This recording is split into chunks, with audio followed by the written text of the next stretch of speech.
Halo guys, jumpa lagi bersama saya Gondrong Dawan. Jadi teman-teman, sudah hampir 3 minggu saya melayani orang kantor, dikarenakan bos saya itu belum kembali dari Tiongkok.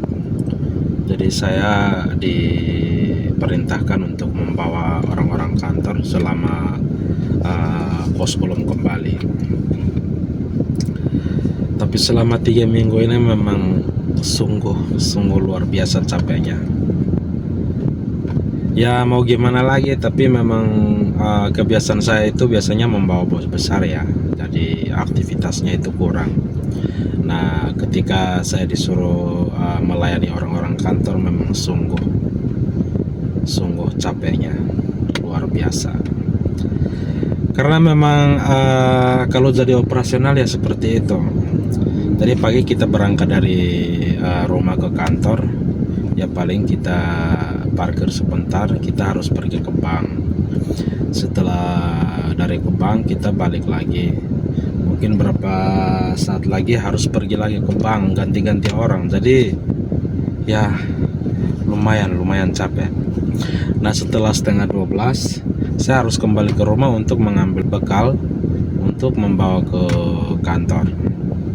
Setelah itu ya gitu lagi, kalau memang ada keperluan kayak untuk mengirim dokumen atau melayani mengantar orang pajak ke kantor pajak atau mau kemana, kita harus selalu standby, harus siap mengantar. Nah di situ yang buat kita itu capek. Ada satu lagi cerita yang buat saya sempat kesel ya. Kemarin itu tiba-tiba saya disuruh untuk mencuci mobil salah satu karyawan. Sebenarnya dia itu direktur, cuman karena dia itu tidak menggunakan sopir, akhirnya dia meminta translator untuk memberitahu saya untuk segera kembali ke membawa mobilnya ke rumah untuk mencuci. Di situ saya membantah karena itu memang bukan batangan saya. Oke, masih satu perusahaan, cuman saya bilang saya tidak mau mencuci, bukan karena saya melawan perintah, tapi dia itu nyupir sendiri. Kalau bisa ngasih duit untuk saya bawa ke tempat setim, cuman namanya orang-orang seperti itu memanfaatkan situasi.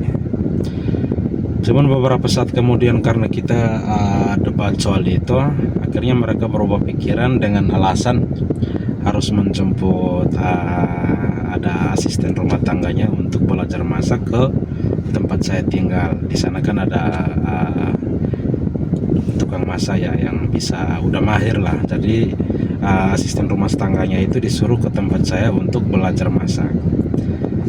Padahal itu sebenarnya cuma trik dia saja untuk sampai sana saya sekalian mencuci mobil. Ya gitulah, tapi mau tidak mau ya akhirnya mencuci. Cuman ya gitu, sebenarnya saya itu tugas kita ya harus nurutin, tapi kalau semacam nyuci mobilnya orang lain meskipun satu perusahaan, saya nggak mau. Cuman karena kemarin kembali sampai di rumah mengantar orang yang mengantar asisten rumah tangganya itu, saya lihat mobilnya itu memang sangat lusuh sekali, sangat tidak terawat.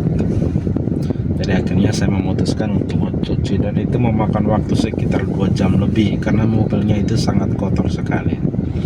Setelah itu ya udah saya kembali ke kantor.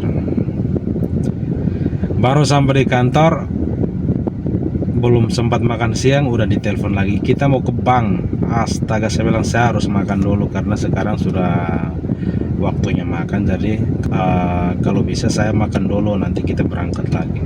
Akhirnya mereka bilang oke lah, makan aja dulu, nanti setelah itu kabar.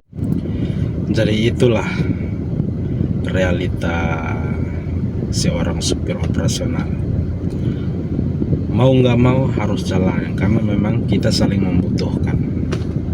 Jadi tetap semangat, meskipun ada keluh kesah, jangan lupa untuk tetap semangat. Oke, gaskan.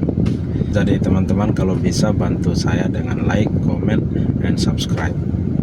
Sampai jumpa lagi di video berikutnya. Gaskan, gondrong daun.